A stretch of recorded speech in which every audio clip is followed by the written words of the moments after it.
அஸ்ஸலாமு அலைக்கும் வரஹ்மத்துல்லாஹி வபரகாத்துஹு. அன்புக்குரிய சகோதர சகோதரிகளே, இன்றைய காலகட்டத்தில் பயணங்கள் அதிகரித்திருக்கிறது. சர்வ சாதாரணமாக பயணங்கள் நடக்குது. ஒரு காலத்துலலாம் அது பெருசாக பார்க்கப்பட்ட விஷயம். இன்னைக்கு நம்ம வீட்டுக்கு பின்பகுதிக்கு போயிட்டு முன்பகுதிக்கு வர்ற மாதிரி இன்னைக்கு விமான பயணங்களும் ஆகிவிட்டது, வெளியூர் பயணங்களும் ஆகிவிட்டது இல்லையா? பயணங்கள் பெருத்திருக்கிறது, பயணங்கள் இலகுவாக்கப்பட்டிருக்கிறது, பயணத்தினுடைய நேர காலங்கள் குறைந்திருக்கிறது. இதெல்லாம் ஒரு புறம் இருக்கட்டும், மறுபுறம் பயணத்தில் ஆபத்துகளும் நிறைய இருக்குது. சர்வசாதாரணமாக ஹைவேலெலாம் போயிட்டு வர்றதுக்கு ரொம்ப அச்சத்தோடு நாம் பயணிக்க வேண்டியதாக இருக்கிறது. ஏன்னா எங்கே பார்த்தாலும் பல இடங்களிலே விபத்துகள், சாலைகள் விரிவுபடுத்தப்பட்டிருந்தாலுமே கூட அதிவேகத்தினாலே அல்லது கட்டுப்பாட்டை இழப்பதினாலே அல்லது வேற யாராவது மதுக்க பழக்கங்களுக்கு அடிமைப்பட்டு அதை ஊற்றிக்கிட்டு ஓட்டுறதுனால பல விபத்துகள் நடப்பதை பார்க்கிறோம். இப்போ நம்மள்கிட்ட ஒருத்தர் பயணம் சொல்கிறாரு, அல்லது நம்ம வீட்டு பிள்ளைகளே நம்ம பயணத்துக்கு அனுப்பி வைக்கிறோம், வெளிநாட்டுக்கோ வெளியூருக்கோ, அது பஸ் பயணமோ ரயில் பயணமோ அல்லது விமான பயணமோ நம்ம அனுப்பி வைக்கிறோம். என்ன சொல்லி அனுப்பி வைக்கிறோம்? என்னைக்காவது யோசிச்சிருக்கமா? புள்ள வெளியூருக்கு போகிறேன்னு சொல்லி போயிட்டு வரமான்றாரு, என்ன சொல்கிறோம்? பெரியவங்கெல்லாம் சொல்லுவாங்க, அம்மானமாக போயிட்டு வாப்பா அப்படிம்பாங்க, அல்லாவுடைய பாதுகாப்பில் போயிட்டு வாப்பான்ருவாங்க இல்லையா? குரானிலே ஒரு வசனம் இருக்கிறது.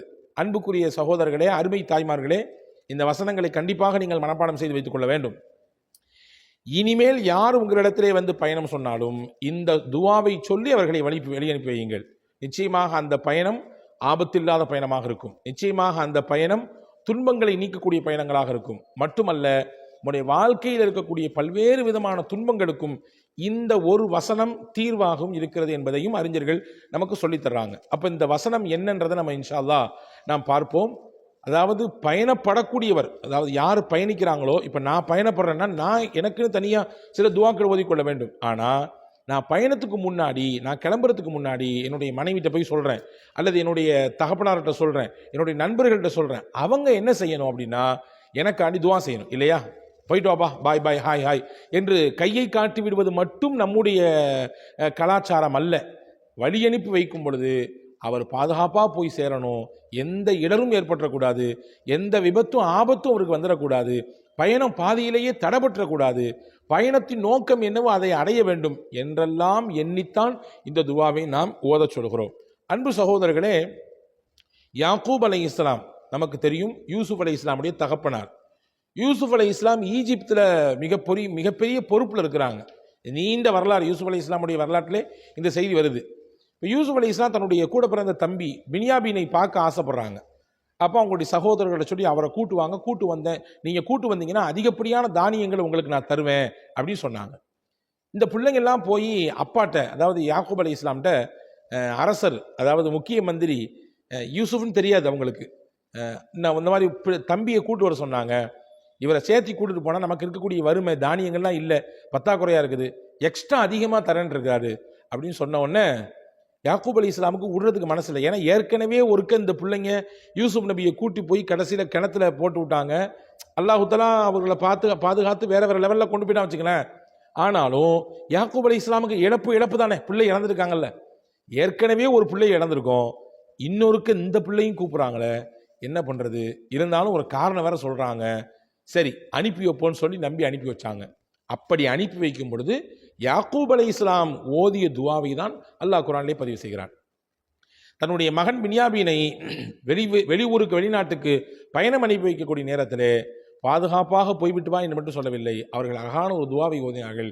சூரா யூசுஃபிலே 64வது வசனத்திலே அல்லாஹ் இதை பதிவு செய்கிறான்.